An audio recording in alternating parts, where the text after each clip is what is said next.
Welcome to Shanthi's cafe. Daily ஒரு ஆத்தரை பற்றி பார்த்துட்ருக்கோம். யூஜிடிஆர்பி யூனிட் 1க்கு ராமச்சந்திர நாயர் புக்கில் இருந்து. இன்றைக்கி நம்ம யாரை பற்றி பார்க்க போகிறோம் அப்படின்னா 19th செஞ்சுரி ப்ரோஸ் ரைட்டர்ஸில் Thomas Carlyle, John Ruskin, Matthew Arnold, Walter Pater இவங்க எல்லாத்தையும் பற்றி நம்ம இன்றைக்கி பார்க்கலாம். அதில் நம்ம ஃபஸ்ட்டு பார்க்க போகிற ரைட்டர் யார் அப்படின்னா தாமஸ் கார்லே. இந்த தாமஸ் கார்லே எப்போ பிறக்கிறாங்க அப்படின்னா 1795 பிறந்து 1881 இறந்துருக்காங்க. இந்த தாமஸ் கார்லே 19th செஞ்சுரியோட ஒரு பெஸ்ட்டு ஹிஸ்டாரியனாக இவரை சொல்கிறாங்க. இவரோட அப்பா யாருன்னு பார்த்தோம் அப்படின்னா ஒரு கல்லறை தொழில் பண்ணுற ஒரு பூவர் பர்சன் தான் இவங்க அப்பா. அவருக்கு மகனாக தான் தாமஸ் கார்லே பிறக்கிறாரு. ரொம்ப ஏழ்மையான குடும்பத்தில் தான் வாழ்கிறாரு. இப்போது கால்வனிசம் கோட்பாடுனால இவர் இன்ஃப்ளூயன்ஸ் ஆகப்படுறாரு. இவர் யூனிவர்சிட்டிக்கு படிக்க அனுப்புகிறாங்க, எடின்பர்க் யூனிவர்சிட்டிக்கு. அங்கே போனதுக்கப்புறம் அவருக்கு படிக்கிறதுக்கு விருப்பம் இல்லாமல் டிகிரியே வாங்காமல் வித்தவுட் டிகிரியில் வெளியில் வர்றாங்க. இவரோட ஏர்லி லைஃப் ரொம்பவே ஸ்ட்ரகிளாக தான் இருக்குது. அஸ் யூஷுவல் நம்ம இதுக்கு முன்னாடி பார்த்த ப்ரீவியஸ் ப்ரோஸ் ரைட்டர்ஸ் மாதிரியே இவரும் பயங்கர ஸ்ட்ரகிளை ஃபேஸ் பண்ணுறாரு. ஆனால் இவருக்கு டிகிரியே இல்லாமல் எடின்பர்க் யூனிவர்சிட்டிலேருந்து வெளியே வந்தால் கூட இவருக்கு ப்ரைவேட்டில் டீச் பண்ணுறதும் அப்புறமா நிறைய கட்டுரைகள் எழுதுறது எல்லாமே இந்த தாமஸ் கார்லேக்கு பிடிக்குது. ஓகேவா? இவரோட ஃபஸ்ட்டு மேஜர் ஒர்க் என்னன்னு சொல்கிறாங்க அப்படின்னா த லைஃப் ஆஃப் சில்லர் அப்படிங்கிறது 1825 பப்ளிஷ் ஆகிருக்கு. சார்ட்டர் ரெசார்ட்டஸ் அப்படிங்கிறது ஒரு PYQ கொஸ்டின். யார் இதோட ஆத்தர் யார் அப்படின்னு சொல்லி கேட்டிருக்காங்க. இது 1833 34 பப்ளிஷ் ஆகுது.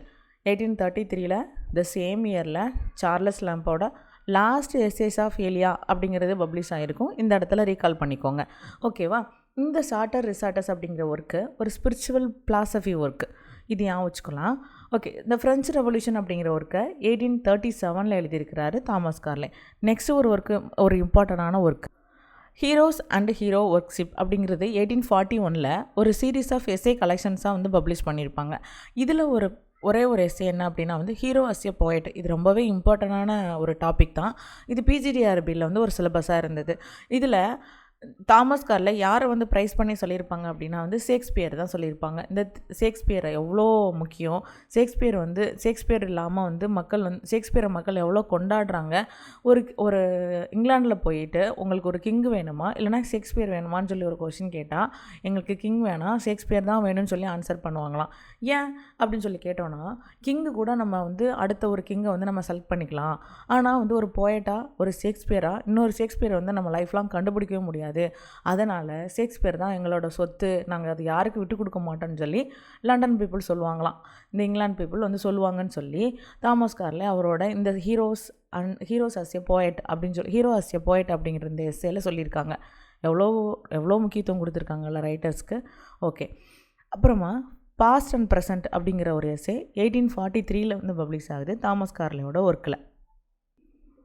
இவர் இந்த ஹிஸ்ட்ரிக்கு ஒரு எக்ஸ்ப்ளனேஷன் கொடுக்குறாரு. த எசன்ஸ் ஆஃப் இன்நம்பரபிள் பயோகிராஃபிக்ஸ், அதுதான் ஹிஸ்ட்ரின்னு சொல்லி சொல்கிறாரு தாமஸ் கார்லே. கிரேட் மேன் தியரி யார் கொண்டு வந்தாங்க அப்படின்னு சொல்லி பார்த்தோம் அப்படின்னா அது தாமஸ் கார்லே தான். ஒவ்வொரு தனி மனிதனும் ஒரு ஸ்ட்ராங்காக உள்ள தனி மனிதனோட மொத்த உருவம் தான் இந்த ஹிஸ்ட்ரி. தனித்தனியாக இருக்கிற ஒவ்வொருத்தரோட வலிமை தான் ஒரு ஹிஸ்ட்ரி உருவாக்குது, ஒரு வரலாற்றை படைக்குது. ஒரு தனி மனிதனோட வலிமை தான் ஒரு வரலாற்றை படைக்குது அப்படின்னு சொல்லிட்டு ஒரு கிரேட் மேன் தியரியில் கொடுத்துருக்கிறாரு தாமஸ் கார்லே. இவர் மாரல் அத்தாரிட்டி ரொம்பவே பிலீவ் பண்ணுறாரு. ஆனால் இந்த டெமோக்ரஸியை அவர் விரும்பலை. டெமோக்ரஸியை விரும்புகிறத விட அவருக்கு அதிகமாக எது பிடிக்குது, எதில் நம்புறாரு அப்படின்னா இந்த மாரல் அத்தாரிட்டியை தான் அவருக்கு பிடிக்குது. அது மட்டும் இல்லாமல் இந்த மாரல் சேஞ்சஸில் அவர் சின்சியரிட்டியாக இருக்கலை. Okay, belief in moral authority over democracy. அவர் ஜனநாயகத்தை விட இந்த மாரல் அத்தாரிட்டி மேலே தான் அவர் ரொம்ப நம்பிக்கை வச்சுருக்கதா சொல்கிறாங்க. அப்புறமா நேர்மை, நெறி மாற்றம், இந்த ரெண்டுக்குமே அவர் ரொம்பவே முக்கியத்துவம் கொடுக்குறாரு தாமஸ் கார்லே. கிரேட் மேன் தியரியை கொண்டு வந்தது யாருன்னு கேட்டாங்க அப்படின்னா தாமஸ் கார்லே ஏன் வச்சுக்கலாம். ஓகே, இந்த பியூரிட்டனோட போலித்தனத்தை அவருக்கு பிடிக்கவே பிடிக்காது. பியூரிட்டன்ஸில் என்ன சொல்லுவாங்க, இந்த ட்ராமாலாம் பார்க்கக்கூடாது, அதெல்லாம் மதத்துக்கு எதிரானது, அதனால தான் இந்த பியூரிட்டன் ஏஜில் எல்லா தேட்டரையும் க்ளோஸ் பண்ணுவாங்க. அப்போது இவங்களோட இந்த பாசாங்கத்தனெல்லாம் போய் இவங்க உள்ளே ஒன்று வச்சுட்டு வெளியே ஒன்று நடிக்கிறாங்க, மக்களை ஏமாத்துறாங்க அப்படிங்கிற ஒரு கருத்தை தாமஸ் கார்லே கொண்டு வராரு. ஆனால் இவருக்கு ஜனநாயகத்துலேயும் நம்பிக்கை இல்லை, அதே சமயத்தில் சுதந்திரத்துலேயும் சந்தேகத்தோடு இருப்பார் இவர். இப்போ பொதுவாகவே ஜனநாயக மக்களை நம்புறவங்க தான் சுதந்திரமும் அவங்களுக்கு பிடிக்குன்னு சொல்லுவாங்க. இவருக்கு ரெண்டுமே பிடிக்க மாட்டேங்குது, ரெண்டுலேயுமே நம்பிக்கை இல்லாமல் தான் இருக்கார். ஏழைகளுக்காண்டி ரொம்பவே போராடுறாரு. ஆனால் அதே சமயத்தில் அந்த ஸ்லேவரியை சப்போர்ட் பண்ணுறாரு. அடிமைத்தனம் இருந்தால் தான் அந்த மக்கள் வந்து அதோட பெயின் என்னன்னு தெரியும், உழைக்கும் வர்க்கத்துக்கு வந்து அந்த பெயின் என்னன்னு தெரியும். எல்லாரையும் லிபர்ட்டியாக விட்டால் அவங்களுக்கு வந்து சுதந்திரத்தோட அருமை தெரியாமல் போயிடும் அப்படிங்கிற மாதிரி பேசுகிறாரு. இவரோட கொள்கைகள் எல்லாமே கொஞ்சம் பேரடாக்ஸாக தான் இருக்குது, முரண்பாடாக தான் இருக்குது. இவரோட ஒழுக்க நெறி வந்து இவர் வந்து ரொம்ப அழகாக ஒழுக்கத்தை ஃபாலோ பண்ணதுனால இன்றைக்கி வரைக்கும் இவரை பற்றி பேசுகிறாங்க. இவரோட எத்திக்கல் ஃபோர்ஸ் வந்து இன்றைக்கி ரெகனைஸ் பண்ணப்படுது எல்லா ரைட்டர்ஸ்க்கு முன்னாடி அப்படின்னு சொல்லி சொல்கிறாங்க. தாமஸ் கார்லோட ஸ்டைல்லாம் எப்படி இருக்குன்னு பார்த்தோம் அப்படின்னா வந்து இவர் நிறையா நியூ வேர்ட்ஸ் வந்து காயின் பண்ணியிருக்கிறாரு தாமஸ் கார்லே. அவரோட ஸ்டைலில் வந்து ரொம்ப யூனிக்காக இருக்குது. அவர் தீர்க்கதரிசி எப்படி ஒரு வாயிலிருந்து ஒரு வார்த்தைகளை உதிர்த்து தள்ளுவாரோ அதே அளவுக்கு ஒரு தீர்க்க தரிசனமாக இருக்குது இவரோட ஸ்டைல் அப்படின்னு சொல்லி சொல்கிறாங்க. வெக்கபுலரியில் வந்து சொல் வளத்தையே பெருக்கி வச்சுருக்கிறாரு. நம்ம ஊவேசா மாதிரி, தமிழில் ஊவேசா வந்து நிறையா சொல் வளம் உள்ளவர்னு சொல்லுவாங்கள்ல, சொல்லின் செல்வர் அப்படி சொல்லுவாங்கள்ல, அது மாதிரி இவர் வந்து வெல்த் ஆஃப் வெக்கபுலரின்னு சொல்லி சொல்கிறாங்க. நிறைய வேர்டை காயின் பண்ணியிருக்காங்க. இப்போ நிறையா வேர்டை காயின் பண்ண லிஸ்ட்டில் எட்மண்ட் ஸ்பென்சர் வந்து பிரத்தலாமீனை காயின் பண்ணியிருப்பார். வேர்ட்ஸ்வர்த் வந்து ஸ்பாட் ஆஃப் டைமை காயின் பண்ணியிருப்பார். பேண்டிமோனியங்கிற வேர்டல் வந்து ஜான் மில்டன் காயின் பண்ணியிருப்பார் இல்லையா, அது மாதிரி இவர் நிறைய வேர்ட்ஸ் வந்து காயின் பண்ணுறதா சொல்கிறாங்க. இவர் வந்து இவரோட ஒர்க்கிங் ஸ்டைல் எப்படி இருக்குன்னா கண்டிப்பாக சட்டையறைகள் இருக்கும். ஏன்னா வந்து இவர் எல்லாரையும் பாசாங்க பண்ணுறாங்க அப்படிலாம் சொன்னார் இல்லையா, பாசாங்க பண்ணுறாங்கன்னு சொன்னதுனால கண்டிப்பாக இவர் சட்டையர், சர்க்கசம், ஐரணி வச்சு தான் இவரோட ஒர்க்கெல்லாம் எழுதுகிறாரு. இந்த தாமஸ் கார்லைவை செயின்ஸ்பரி என்னன்னு சொல்லி அப்ரிஷியேட் பண்ணுறாரு அப்படின்னா இவரோட ரைட்டிங் ஸ்டைல் ஒருத்தர் வந்து சுத்தியல் வச்சு தலையில் அடிக்கிற அளவுக்கு வலிமையாக இருக்கும், அவரோட ஒவ்வொரு வார்த்தைகளுக்கும் அவ்வளோ வலிமை இருக்குன்னு சொல்லிட்டு யார் அப்ரிஷியேட் பண்ணியிருக்காங்க அப்படின்னா ஜார்ஜ் ஜெயின்ஸ்பரி வந்து அப்ரிஷியேட் பண்ணியிருக்கிறாரு தாமஸ் கார்லைவை. ஓகே, அவரை பற்றின ஒரு 2-3 கொஸ்டின் பார்த்துடலாம். தாமஸ் கார்லே டிஃபைன் ஹிஸ்ட்ரியை வந்து என்னன்னு சொல்லி டிஃபைன் பண்ணுறாருன்னு சொல்லி ஃபஸ்ட்டு ஸ்லைட்லேயே பார்த்தோம். பொலிட்டிக்கல் ஸ்ட்ரகிளா, எக்கனாமிக் எவல்யூஷனா, த எசன்ஸ் ஆஃப் இன்நியூமரபிள் பயோகிராஃபிக்ஸா அல்லது ரிலீஜியஸ் கான்ஃப்ளிக்ட்னு சொல்கிறாரா? The correct option is C, the essence of innumerable biographies. ஓகேவா? இந்த great man theory is associated with, great man theory யாரோட அசோசியேட் ஆகுதுன்னு பார்த்தோம் அப்படின்னா தாமஸ் கார்லே. மாத்யூ ஆர்னால்ட் கிடையாது, ரஸ்கின் கிடையாது, மெக்காலே கிடையாது. ஓகே, சார்ட்டர் ரிசார்ட்டஸ் அப்படிங்கிற ஒர்க்கு எப்போ பப்ளிஷ் பண்ணப்பட்டிருக்கு அப்படின்னு சொல்லி கேட்டிருக்காங்க. நான் அதை சொன்னேன் இல்லையா, சார்லஸ் லாம்போட last essays of Elia publish பண்ண அது சேம் இயரில் தான் வந்து சார்ட்டர் ரிசார்ட்டஸ் அப்படிங்கிற ஒர்க்கை வந்து 1833 34 வரைக்கும் தாமஸ் கார்லே பப்ளிஷ் பண்ணியிருப்பாங்க. அப்போ 1825 ஆப்ஷன் ஏல இருக்கு இல்லையா, 1825 வந்து என்ன ஒர்க்கு பப்ளிஷ் ஆகும்னா லைஃப் ஆஃப் ஸ்கில்லர் அப்படிங்கிற ஒர்க்கும், 1841 வந்து எஸ்ஏஸ் வந்து ஒரு 6 எஸ்ஏஸ் வந்து கொடுத்துருப்பாங்க இல்லையா. 1841 ஹீரோஸ் அண்டு ஹீரோ வர்ஷிப் அப்படிங்கிற ஒரு எஸ்ஏ வந்து 1841 வந்து பப்ளிஷ் ஆகிருக்கும். அப்புறமா வந்து 1843 வந்து அவரோட அதர் ஒர்க்ஸ் வந்து இம்பார்ட்டண்டான ஒர்க்கு பப்ளிஷ் ஆகிருக்கும், ஏன் வச்சுக்கோங்க. ஓகே, இப்போ கரெக்டாக ஆன்சர் என்னென்னு பார்த்தோன்னா ஆப்ஷன் பி 1833 34 வரைக்கும். இப்போது நெக்ஸ்ட்டு வந்து ரஸ்கின் பார்க்குறதுக்கு முன்னாடி ஒரு 2 இம்பார்ட்டன்ட் ஒர்க் வந்து தாமஸ் கார்லேயோடது மிஸ் ஆனது நான் சொல்கிறேன். அவர் வந்து letter and speeches of Oliver Cromwell அப்படிங்கிற ஒரு ஒர்க் எழுதியிருக்காங்க 1845. இதே ஆலிவர் குரோமோலுக்கு ஒரு ஹீரோயிக் ஸ்டான்சாஸில் ஒரு ரைட்டர் வந்து ரெஸ்டோரேஷன் ரைட்டர் வந்து ஒரு போயம் எழுதியிருப்பார் 1859. அந்த ரைட்டர் யாருன்னு தெரிஞ்சிச்சுன்னா நீங்கள் கமெண்ட்டில் சொல்லுங்கள். ஓகே, அப்புறமா லேட்டர் டே பேம்ப்ளெட்ஸ் அப்படிங்கிற ஒர்க்கை தாமஸ் கார்லே 1850 கொடுத்துருக்கிறாரு. 1850 வந்து கொடுத்துருக்கிறாரு லேட்டர் டே பேம்ப்ளெட்ஸு. இந்த லேட்டர் டே பேம்ப்ளெட்ஸ்னு சொல்லவும் ஒரு இந்தியன் ரைட்டர் லேட்டர் டே சாம்ஸ்ன்னு சொல்லிட்டு ஒரு போயம் பப்ளிஷ் பண்ணியிருப்பாங்க. அந்த போயம் கலெக்ஷன்ஸ்க்காக சாகித்ய அகாடமி விருது வாங்கியிருப்பாங்க அந்த இந்தியன் ரைட்டர் யாருங்கிறத கண்டுபிடிச்சி நீங்கள் கமெண்ட் செக்ஷனில் போடுறீங்க. ஓகேவா? இப்போ நீங்கள் இதை தேட போகும்போது உங்களுக்கு நிறைய கொஸ்டின்ஸ்க்கான ஆன்சர் தெரியும், அது மறக்கவே மறக்காது. அப்புறமா ஒரு இன்ட்ரெஸ்டிங் ஃபேக்டர் 1850 சொன்னோன்னே இந்த இயர் நமக்கு ரொம்பவே ஃபெமிலியரான இயர். இதில் ஒருத்தர் பிறந்திருப்பார், ஒருத்தர் இறந்திருப்பார், ஒருத்தர் வந்து நோபல் லாரைட் ஆகிருப்பார். அப்புறமா வந்து 1815 வந்து சார்லஸ் டிக்கன்ஸோட ரொம்ப ஃபேமஸான ஒரு ஒர்க்கு வந்து பப்ளிஷ் ஆகிருக்கும். ஓகே, அது யார் என்னென்னு சொல்லி பார்த்துடலாம். 1850 வந்து வேர்ட்ஸ்வர்த் வந்து இறந்துருவாங்க. வேர்ட்ஸ்வர்த்தோட பர்த் இயர் அப்போது 1770 1850 வரைக்கும். அப்போ வேர்ட்ஸ்வர்த் வந்து இறந்துருவார் 1850. அடுத்த சேம் இயர் 1850 யார் பிறப்பாங்க அப்படின்னா ஆர்எல் ஸ்டீவன்சன் வந்து பிறப்பார். ராபர்ட் லூயிஸ் ஸ்டீவன்சன் அவர் வந்து 1850 தான் பிறப்பார். அதே 1850 டென்னிசன் வந்து போயட் லாரட்டாக மாறுறாங்க. அதே 1850 சார்லஸ் டிக்கன்சன் தன்னோட டேவிட் காப்பர்ஃபீல்டு அப்படிங்கிற ஃபுல் வால்யூமை 1849 50 வரைக்கும் சீரியலாக பப்ளிஷ் பண்ண அந்த நாவலை 1850 ஃபுல் நாவலாக பப்ளிஷ் பண்ணுறாரு 1850. இப்போ இந்த 1850 எவ்வளோ விஷயங்கள் நடந்திருக்கு பார்த்தீங்களா? கொஞ்சம் ஞாபகம் வச்சுக்கோங்க. 1850 என்னென்ன ஒர்க்கெல்லாம் வந்து பப்ளிஷ் ஆகிருக்கு, யார் பிறந்தாங்க, யார் இறந்தாங்க, எல்லாத்தையும் ஒரு நோட்டு போட்டு எழுதிருங்க. நெக்ஸ்ட் ரைட்டராக நம்ம யாரை பற்றி பார்க்க போகிறோம் அப்படின்னா வந்து ஜான் ரஸ்கின். ஜான் ரஸ்கின் எப்போ பிறக்கிறாங்க அப்படின்னா வந்து 1819 பிறந்து 1900 இறந்துடுறாரு. இவர் வந்து ஒரு ஆர்ட் கிரிட்டிக், அப்புறமா வந்து சோசியல் திங்கர் அப்படின்னு சொல்கிறாங்க. இந்த சோசியல் திங்கர் அப்படிங்கிறது நம்ம யாரை சொல்லுவோம் அப்படின்னா சமூக சிந்தனையாளர். அவர் தான் வந்து சோசியல் திங்கர் அப்படின்னு சொல்லுவோம். ஆனால் இவர் வந்து ஆர்ட் லவரில் ஆர்ட் கிரிட்டிக், கலையை வந்து விமர்சனம் பண்ணுற ஒருத்தர். ஃபைனலாக நம்ம வந்து ஒரு ரிச் வைன் மர்ச்சண்டோட பையனை பற்றி நம்ம பார்க்க போகிறோம். இது வரைக்கும் வந்த எல்லா ப்ரோஸ் ரைட்டர்ஸ்லேயும் நிறைய பேர் நம்ம பார்த்தவங்க எல்லாருமே கஷ்டப்படுறவங்க, அப்புறமா ஏழ்மையான குடும்பத்தில் வாழ்ந்தவங்க, ரொம்ப ஏர்லி லைஃப்பில் ரொம்ப ஸ்ட்ரகிளை ஃபேஸ் பண்ணவங்க, இவங்களாக தான் நம்ம பார்த்துருப்போம். இந்த ஃபர்ஸ்ட் டைமாக வந்து we are reading rich wine merchant son. இவர் வந்து ஒரு செல்வந்த மதுபான வணிகரோட பையன். ஓகேவா? இவர் பைபிளில் வந்து இவரோட நாலேஜ் ரொம்பவே இருந்தது. ரொம்ப அதிகமாக பைபிள் நாலேஜ் வச்சுருந்தார். நிறைய பைபிள் ரீட் பண்ணுறது இவருக்கு பிடிக்க ஆரம்பிச்சது. Combined artistic feeling and scientific spirit, இந்த கலையோட உணர்வையும் அறிவியலோட சிந்தனையை வந்து இணைச்சவர் இவர் தான் அப்படின்னு சொல்கிறாங்க. இவங்க அப்பா ஒரு பணக்காரங்களாக இருந்தால் கூட இவருக்கு இந்த பொருளாதாரத்து மேலே பற்று இருக்கவே மாட்டேங்குது.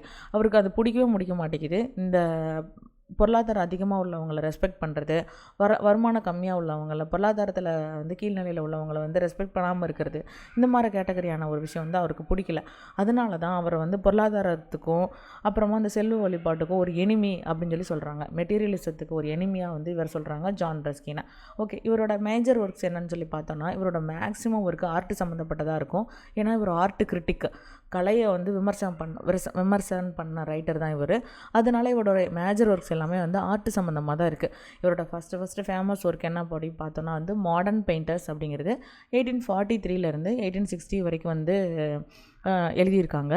இது வந்து விண்டிகேட்டட் டர்னர் அப்படிங்கிறவர் வந்து அப்ரிஷியேட் பண்ணியிருக்கிறாரு இந்த ஒர்க்கை டர்னர் அப்படிங்கிறவங்க வந்து ரொம்பவே ஆதரிக்கிறாரு, அவருக்கு சப்போர்ட் பண்ணுறாரு. 7 லேம்ப்ஸ் ஆஃப் ஆர்கிடெக்சர் அப்படிங்கிற ஒர்க்கு வந்து 1849 வந்து பப்ளிஷ் ஆகுது.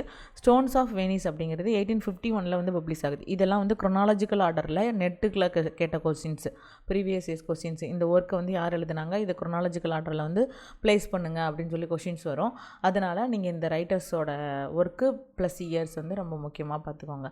ஓகே, அன்டு திஸ் லாஸ்ட் அப்படிங்கிறது 1861 வந்து பப்ளிஷ் ஆகும். இந்த 1861 இது ஒரு மிராக்கிள் இயர். இங்கே பாருங்களேன், இந்த 1861 இருக்கா, இந்த 6 தூக்கி இந்த இடத்துலையும் 100ஸ்லையும் இந்த 8 தூக்கி வந்து 10ஸ்லையும் ப்ளேஸ் பண்ணிங்கன்னா ஒரு ஒர்க்கு வந்து பப்ளிஷ் ஆனதே ஆகும். 1681 எந்த ஒர்க்குன்னு சொல்லிட்டு யான் வந்துச்சு அப்படின்னா வந்து நீங்கள் கமெண்ட்டில் சொல்லுங்கள். ரொம்ப முக்கியமான ஒரு போயம். ஓகே, அப்புறமா வந்து இந்த மொனோரா பல்வரிஸ் அப்படிங்கிற ஒர்க்கு 1862 வந்து பப்ளிஷ் ஆகுது. இந்த அன்டு திஸ் லாஸ்ட் அப்படிங்கிறது ஒரு பொலிட்டிக்கல் எக்கனாமிக் ஒர்க்கு. ஓகேவா? டைம் அண்ட் டைட் அப்படிங்கிறது 1867 பப்ளிஷ் ஆன work. The sesame and lilies அப்படிங்கிறது 1865 உள்ளது. UGTRBக்கு ஒரு சிலபஸாக இருக்குது இந்த ஒர்க்கு. அப்புறமா இவர் ரஸ்கினோட பிலாசபி என்னன்னு பார்க்கலாம். Art morality closely connected. இவர் வந்து கலையோடையும் சரி, அப்புறமா வந்து ஒழுக்கத்தோடையும் சரி ரொம்ப நெருங்கிய தொடர்பு உள்ளவராக இருக்கார். இவரோட குணநலத்தோட உருவாக்கம் தான் எஜுகேஷன் அப்படின்னு சொல்கிறவர் தான் இவர். இந்த ப்ரீ ஃபேக்கல்ட்டிஸ்ன்னு ஒரு குரூப் இருப்பாங்க, அதை பற்றி நம்ம டீட்டெயிலாக பின்னாடி பார்க்கலாம். அந்த குரூப் மூலமாக இன்ஸ்பயர் பண்ணப்பட்டவர் தான் நம்ம வந்து ஜான் ரஸ்கின். ஓகேவா? இவரோட ஸ்டைல்லாம் எப்படி இருக்குன்னு பார்த்தோம் அப்படின்னா வந்து இந்த ரிட்டாரிக்கல் அண்ட் எமோஷனல் எக்ஸ்பிரஷன்ஸ், இவரோட ஸ்டைல்ஸ்லாம் எப்படி இருக்கும் அப்படின்னா ரொம்பவே சொற்பொழிவு, ஒரு மேடை பேச்சாளர் பேசும்போது எப்படி ஒரு சொற்பொழிவை வந்து சொற்றொடரில் அமைச்சு ஒரு அலங்கார வார்த்தையாக பேசுவாங்களோ அந்த அளவுக்கு. பொதுவாகவே ப்ரோஸ் ரைட்டர்ஸோட ஒர்க்கிங் ஸ்டைலாம் வந்து சிம்பிளாக இருக்கும் அப்படின்னு நம்ம படிச்சிருப்போம் இதுக்கு முன்னாடி. ஆனால் ஜான் ரஸ்கினோட ஸ்டைல் வந்து ரொம்பவும் சொற்பொழிவு தன்மையும் உணர்ச்சியோட வெளிப்பாடும் நிறையவே இருக்குது அவரோட இதில். சில சமயங்களில் வந்து அவரோட ஒர்க்கு எல்லாமே வந்து விவாதத்தை தூண்டுற மாதிரி இருக்குன்னு சொல்கிறாங்க. ரொம்ப நேர்மையாகவும் ரொம்ப சின்சியராகவும் நோபலாகவும் இன்ஃப்ளூயன்ஸ் பண்ணுற மாதிரியும் மற்றவங்களை வந்து இன்ஃப்ளூயன்ஸ் பண்ணுற மாதிரி இருக்குது இவரோட ரைட்டிங் ஸ்டைல்னு சொல்கிறாங்க. ஓகே, ஜான் ரஸ்கின் வந்து யாரால் டிஃபெண்ட் பண்ண போகிறாரு? The genius of Ruskin defended the genius of dash, Middleton ஆலையா, டர்னர் ஆலையா, அப்புறம் ஷேக்ஸ்பியர் ஆலையா, அப்புறமா வந்து வேர்ட்ஸ்வர்த்னாலையா? த ஆப்ஷன் பி, த டர்னர்னால. இப்போ மில்டன் சொன்னோடனே டக்குன்னு உங்களுக்கு ஒரு ஞாபகம் வந்துடணும். Paradise Lost, Paradise Regained, Samson Agonistes அப்படிலாம். ஷேக்ஸ்பியர் சொல்லவே வேணாம். Hamlet, Othello, Macbeth, King Lear, Tempest. Okay, Wordsworth அப்படின்னு சொன்னோடனே உங்களுக்கு எந்த ஒர்க் வருது? சாலிட்டரி ரீப்பர் போயம் வரணும். அப்புறமா வந்து preface to the lyrical ballads இதெல்லாம் வந்து வேர்ட்ஸ்வொர்த்தோட ஒர்க்கு. ஓகேவா? அடுத்தது ரஸ்கினோட unto this last deals with, இது வந்து எதை டீல் பண்ணுது? ஆர்கிடெக்சரா, பொலிட்டிக்கல் எக்கனாமியா, போயட்ரியா, பயோகிராஃபியா? நம்ம பார்த்தோம் ஏற்கனவே. அந்த அன்டு திஸ் லாஸ்ட் அப்படிங்கிறது ஒரு பொலிட்டிக்கல் எக்கனாமியை வந்து டீல் பண்ணுது. இதை பார்த்துக்கோங்களேன். இது வந்து ஒரு கோர்ட் ஹவுஸ் மாதிரி ஒரு ஃபீல். போய்ட்ரிங்கிறது ஒரு பெண் வச்சு எழுதுகிற மாதிரியும், பயோகிராஃபி அப்படிங்கிறது வந்து புக்காக போட்டிருக்கிற மாதிரியும், ஆர்கிடெக்சர் அப்படிங்கிறது வந்து பில்டிங் கட்டுற மாதிரி ஒரு ஃபீல் இருக்குது. இந்த பிக்சரை பார்த்தோன்னே நம்ம டக்குன்னு ஆன்சர் கண்டுபிடிச்சிக்கலாம். ரிவிஷன் அப்போ யூஸ் ஆகும்னு நினைக்கிறேன் உங்களுக்கு. ஓகே, நெக்ஸ்ட் நம்ம ஆத்தர் யாரை பார்க்க போகிறோம் அப்படின்னா வந்து மேத்யூ ஆர்னால்டை பற்றி பார்க்கலாம். இந்த மேத்யூ ஆர்னால்ட் பற்றி பார்க்குறதுக்கு முன்னாடி அவங்க எப்போ பிறந்தாங்கன்னு சொல்லி பார்த்துடலாம். 1822 வந்து மேத்யூ ஆர்னால்ட் பிறக்கிறாங்க. 1888 வந்து இறந்துடுறாங்க. இதே 1888 வந்து ஒரு ஆத்தர் வந்து பர்த்தோட இயர் இருக்கும். அந்த ஆத்தர் யாருன்னு சொல்லி ஞாபகம் இருந்தால் கமெண்ட்டில் சொல்லுங்கள். ஓகே, இந்த மேத்யூ ஆர்னால்டு எப்போ வந்து எங்கே படிக்கிறாங்க அப்படின்னா வந்து ஆக்ஸ்போர்டில் வந்து படிக்கிறாங்க. அப்புறமா வந்து இன்ஸ்பெக்டர் ஆஃப் ஸ்கூல் அப்படின்னு சொல்லிட்டு அதில் வந்து ஒர்க் பண்ணுறாங்க. அப்போ பின்னால் வந்து அவர் வந்து இன்ஸ்பெக்டர் ஆஃப் ஸ்கூல்ஸாக வந்து மாறுறாரு. அவங்க அப்பா வந்து ஒரு ஸ்கூலில் ஹெட் மாஸ்டராக இருப்பார். அந்த ஸ்கூல் வந்து ரக்பை ஸ்கூல் அப்படின்னு சொல்லி சொல்லுவாங்க. அப்புறமா வந்து இவர் கொஞ்ச நாள் வந்து பாலியல் காலேஜ் ஆக்ஸ்போர்டில் வந்து படிச்சிருப்பார். அப்புறமா தான் கடைசியாக தான் வந்து இன்ஸ்பெக்டர் ஆஃப் ஸ்கூலாக மாறுவார். இவர் வந்து ஆக்ஸ்போர்ட் யூனிவர்சிட்டியில் வந்து ப்ரொஃபஸர் ஆஃப் போய்ட்ரியாக கொஞ்ச நாள் ஒர்க் பண்ணுவாங்க. இவருக்கு இந்த ஐரோப்பிய கலாச்சாரத்து மேலே வந்து ரொம்பவே வந்து ஒரு பற்று இருக்கும். அதனால் அந்த மதம், கலாச்சாரம் இதெல்லாம் பற்றி நிறைய படிச்சுட்டு வருவார் மேத்யூ ஆர்னால்ட். மேத்யூ ஆர்னால்டோட போயம்ஸ் ஃபஸ்ட்டு பப்ளிஷன் ஒர்க் என்னன்னு சொல்லி பார்த்தோம் அப்படின்னா வந்து 1853 பப்ளிஷ் ஆன ப்ரிஃபேஸ் டு போயம்ஸ். அதுதான் அவரோட ஃபஸ்ட்டு ஒர்க்கு. எஸ்ஏ இன் கிரிட்டிசிசம் அப்படின்னு சொல்லிட்டு 1861 1862 வந்து எழுதியிருக்காங்க. இதே இது எஸ்ஏஸ் ஆன் கிரிட்டிசிசம் அப்படின்னு சொல்லிட்டு அலெக்சாண்டர் போப் வந்து போயம் வந்து பப்ளிஷ் பண்ணியிருப்பாங்க. எஸ்ஏஸ் ஆன் கிரிட்டிசிசம் சொன்னோன்னே கிரிட்டிசிசம் அப்படின்னு சொன்னோன்னே அது கிரிட்டிசிசம் ஒர்க்கு கிடையாது, அது ஒரு போயம் கலெக்ஷன். அது வந்து அலெக்சாண்டர் போப் வந்து பப்ளிஷ் பண்ணியிருப்பாங்க. அந்த இயர் வந்து தெரிஞ்சால் ஞாபகம் இருந்துச்சு அப்படின்னா வந்து கமெண்ட்டில் சொல்லுங்கள். அடுத்தது இவரோட முக்கியமான வந்து கிரிட்டிசிசம் ஒர்க்கு கல்ச்சர் அண்ட் அனார்கி 1869 வந்து பப்ளிஷ் ஆகுது. ஓகே, நெக்ஸ்ட்டு லிட்ரேச்சர் என்னன்னு சொல்லி சொல்கிறாரு அப்படின்னா கிரிட்டிசிசம் ஆஃப் லைஃப் அப்படின்னு சொல்லி சொல்கிறாரு மேத்யூ ஆர்னால்டு. இந்த கிரிட்டிசிசம் அப்படிங்கிறது ஒரு பாகுபாடு இல்லாத ஒரு விடாமுயற்சி அப்படின்னு தான் சொல்கிறாங்க இந்த கிரிட்டிசிசம். இந்த கல்ச்சர் அப்படிங்கிறது ஒரு பெர்ஃபெக்ஷன், ஸ்டடி ஆஃப் பெர்ஃபெக்ஷன் அப்படிங்கிறது தான் கல்ச்சர்னு சொல்லி டிஃபைன் பண்ணியிருக்கிறாரு.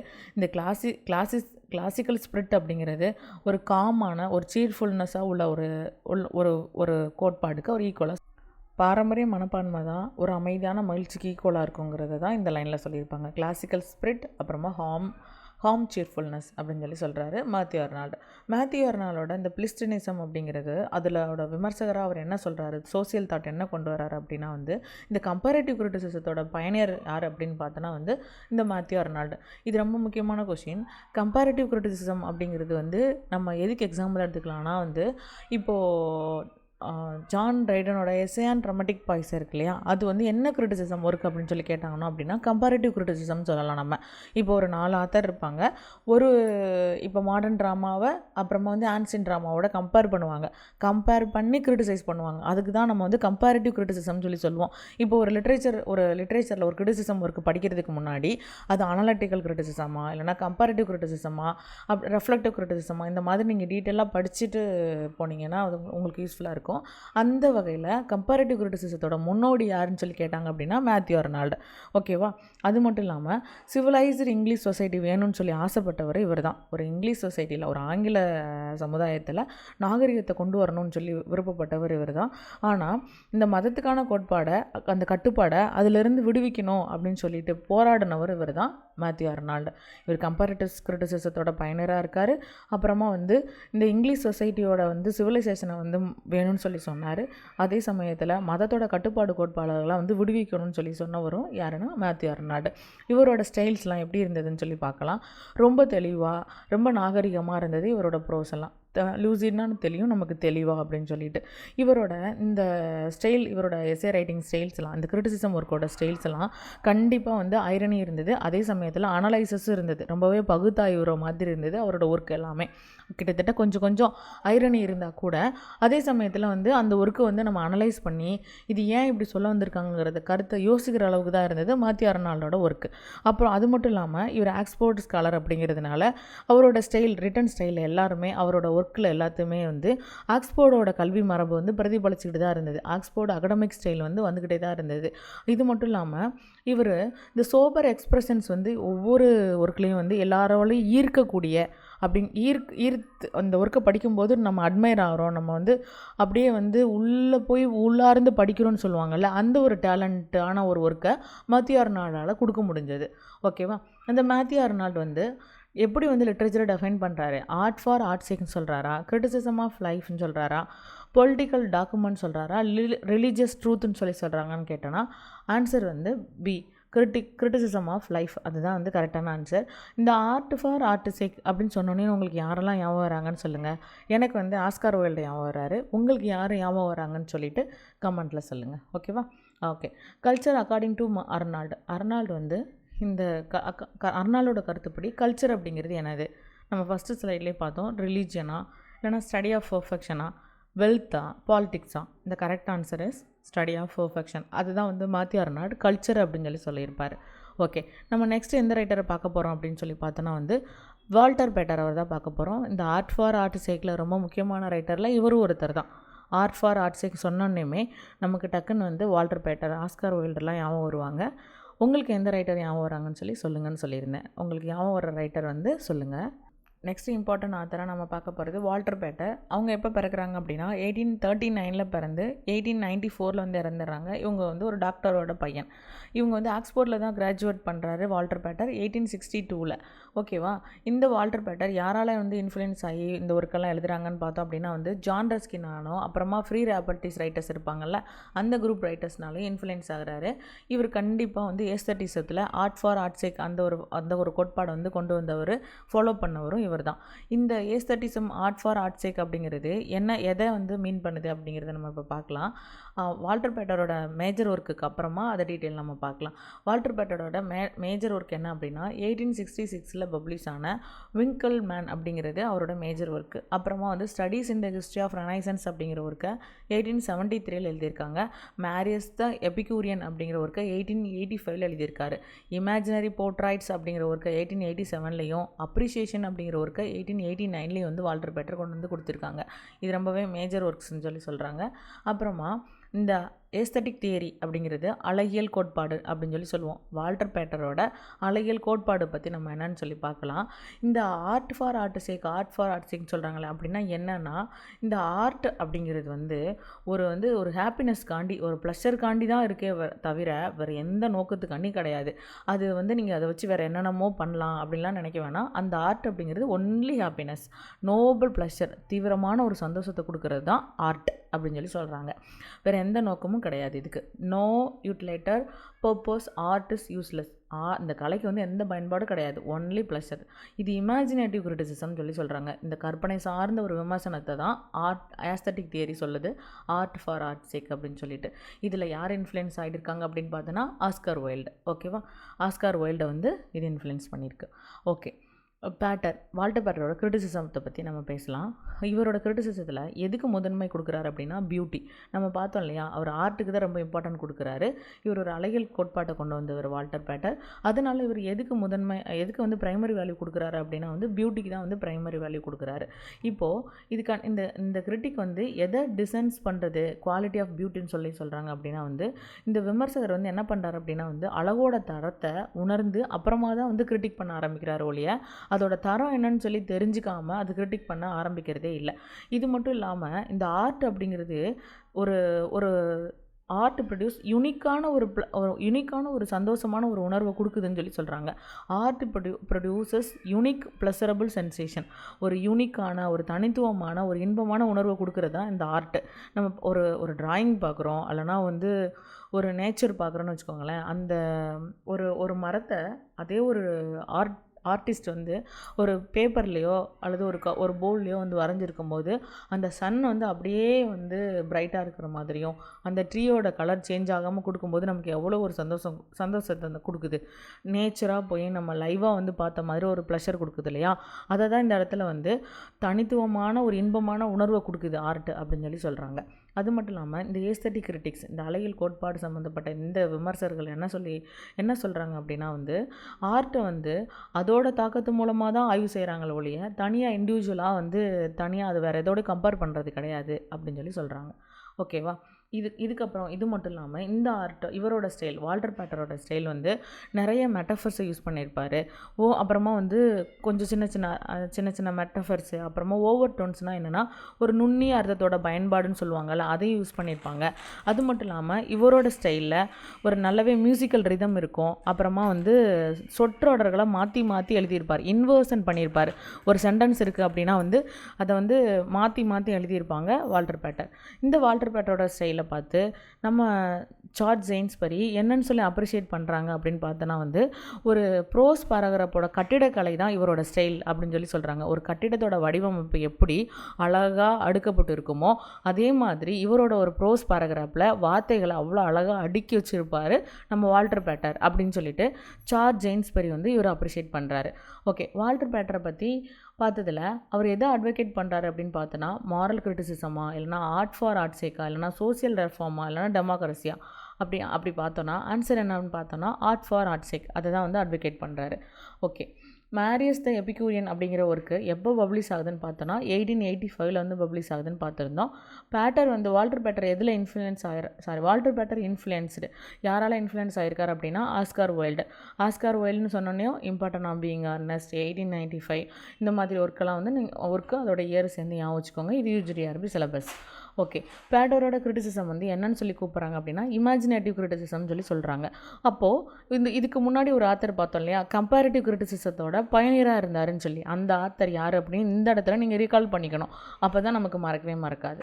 ஓகே, அடுத்தது எசையான் ஸ்டைல் அப்பியர். இந்த எசையான் ஸ்டைல் அப்படிங்கிறது எதில் அப்பியர் ஆயிருக்கு அப்படின்னு பார்த்தோன்னா வந்து அப்ரிசியேஷன் அதுலங்கிறது அந்த ஒர்க்கு தான் வந்து எசையான் ஸ்டைல்னு சொல்லியிருப்பாங்க. ஓகே, வால்டர் பேட்டரை பற்றி நம்ம இது வரைக்கும் பார்த்தோம். அவர் ஒரு ஏஸ்தட்டிக் தியரி தான் வந்து கொண்டு வந்திருப்பார்.